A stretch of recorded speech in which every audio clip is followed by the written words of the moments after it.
All right, welcome to the State of the League, a series where I am taking a look at the upcoming NBA season through the lens of fans of each team. And for the first episode, I thought we could take a look at The Washington Wizards. Yeah. That's right. Who else but my new hometown team, the Washington Wizards, to get this started off on a strong note. And unfortunately, I don't have a guest for this episode, so I just put out a survey on both Reddit and Twitter to kind of gauge the opinion of fans, and that's what we're working with today. The first question that was on that survey is, how do you feel about the state of the Wizards franchise? And the Wizards stink. I'm not going to sugarcoat it. They've stunk for the past several years. They will probably stink for the foreseeable future.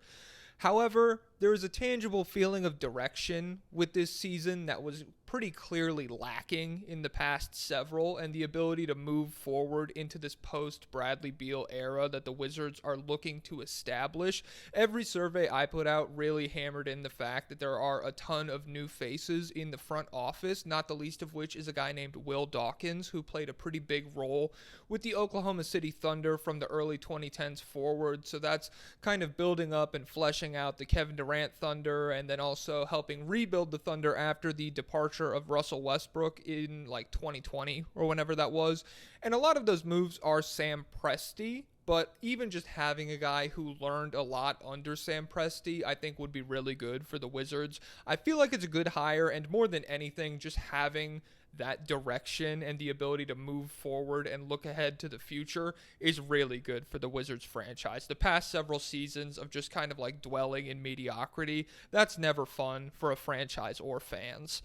The second question that I posed to Wizards fans was, how do you feel about the offseason moves made by the Wizards? And obviously Washington had one of the more substantial off seasons this past summer, starting with moving Bradley Beal to the Phoenix Suns in exchange for Chris Paul, and then pivoting Chris Paul to the Golden State Warriors in exchange for Jordan Poole.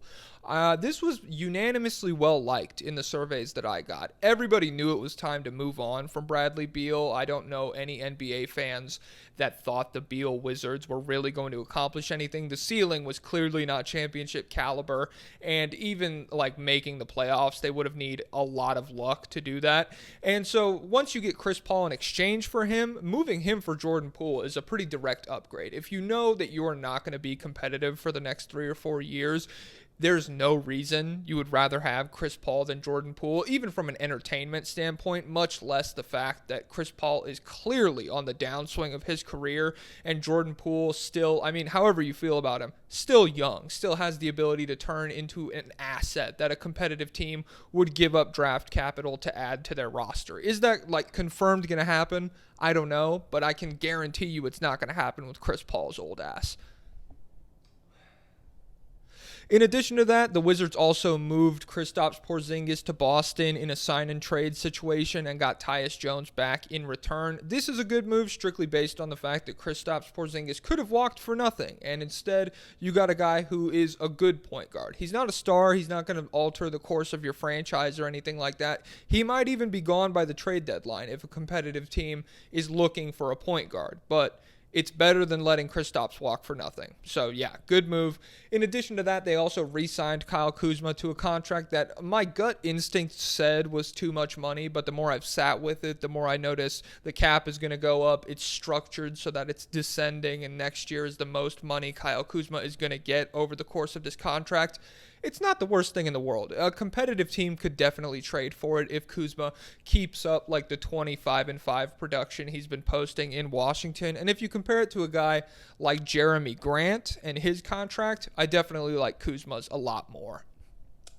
And then Washington's big draft pick this offseason was Bilal Coulibaly, a guy who was teammates with Victor Wembanyama in France. Very raw, very high ceiling,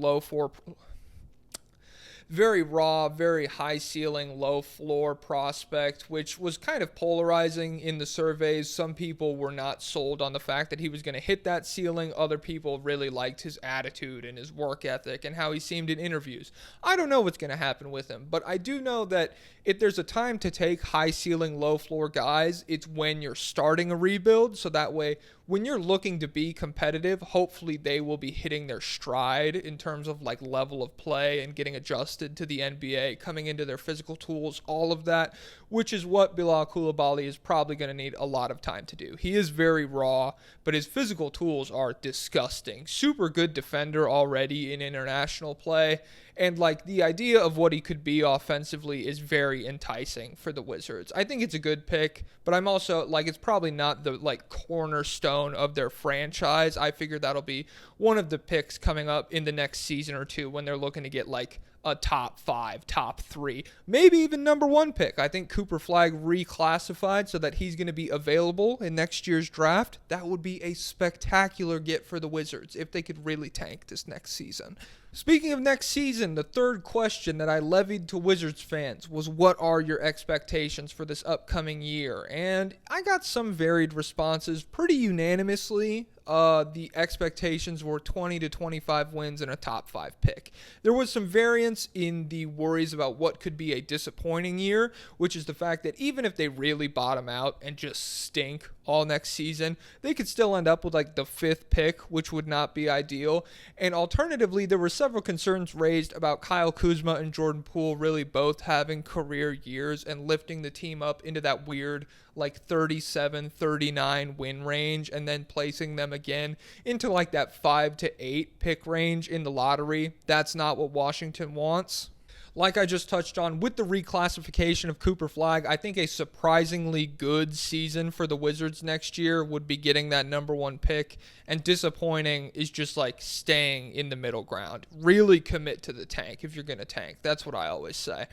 The fourth question I had for Wizards fans was, what moves do you want or expect Washington to make towards the trade deadline next season? And a lot of responses I got kind of hinged on the level of play of Jordan Poole and Kyle Kuzma and the trade market that they're able to drum up for themselves through that level of play. If it's not very good, it would not surprise me if Kuzma and Poole are on the roster for the entire next season until that trade market kind of gets up to where Washington wants it to be and they can get a good return on guys like that, because it's really their biggest asset in terms of like getting draft capital back right now. Another way they have to gain draft capital, though, is taking on bad contracts in exchange for picks and things like that. Moves like Oklahoma City taking on Davis Bertans' huge contract to move up from number 12 to number 10 in this previous draft. Moves like Utah taking on John Collins' bad contract, though ideally you do want to get draft capital back. I'm pretty sure Utah gave up like a second or something like that in that move, but I mean, that's not the end of the world. And then I think the Wizards also really need to focus on trimming the fat in terms of their roster. Guys who are not part of their long-term plans, guys like Mike Muscala, guys like Tyus Jones. I would be surprised if they're on the roster for more than a season. If they're not gone by the trade deadline, they're probably getting traded next offseason, things like that. Just really start structuring your roster to lose games and to like be ready for the future. Get young guys more reps. There's no reason that Mike Muscala should be taking touches away from a guy like Bilal Coulibaly. And then the fifth and final question that I had for Wizards fans was, who are you looking forward the most to seeing progress next season? There was a lot of Jordan Poole drops. There was a lot of Kyle Kuzma, a lot of that Bilal Coulibaly guy I was talking about. But the name that jumped out to me that I really agreed with and saw mentioned several times was Corey Kispert, the third-year player out of Gonzaga, who was, I think, 10th in three-point percentage last year. I think he could really become a player that a lot of competitive teams are willing to make an offer on just because shooting is such a hot commodity in the NBA. And I think he was 42% on like 5 attempts last season. And there's not great spacing on the Wizards. There's not really anybody generating him a ton of open looks. It's not that he's like on ball, dribbling and then taking step back threes or anything like that, but there's nobody like a Giannis, like a LeBron, like a Jokic just getting him the ball when he's wide open at the three-point line. I think if you paired him with somebody who's capable of stuff like that, he could be like a world-class shooter. And he's not really like perfectly on line with the Wizards timeline. I think he's going to be 24 next year. Not old by any means, but he's like 28, 29 when the Wizards are even thinking about being competitive again. I just don't know. It would not surprise me if he got moved. Yeah, so that's the 5 questions I asked. I'm going to be asking pretty much every NBA franchise the same thing. You can follow me on Twitter, follow me on Reddit. Both of them are Jokic Joestar ats. And yeah, if you want to be a part of this for when your team is up, the ones I have guests on, I'm not going to put the survey out. But if I don't have a guest, just keep an eye on those. And I'll be like, hey, are there any Bulls fans out there? I need to ask you guys some questions. And you could maybe get featured in one of these videos, or your opinion, at least. I don't know. All right, I'll see you guys in the next episode.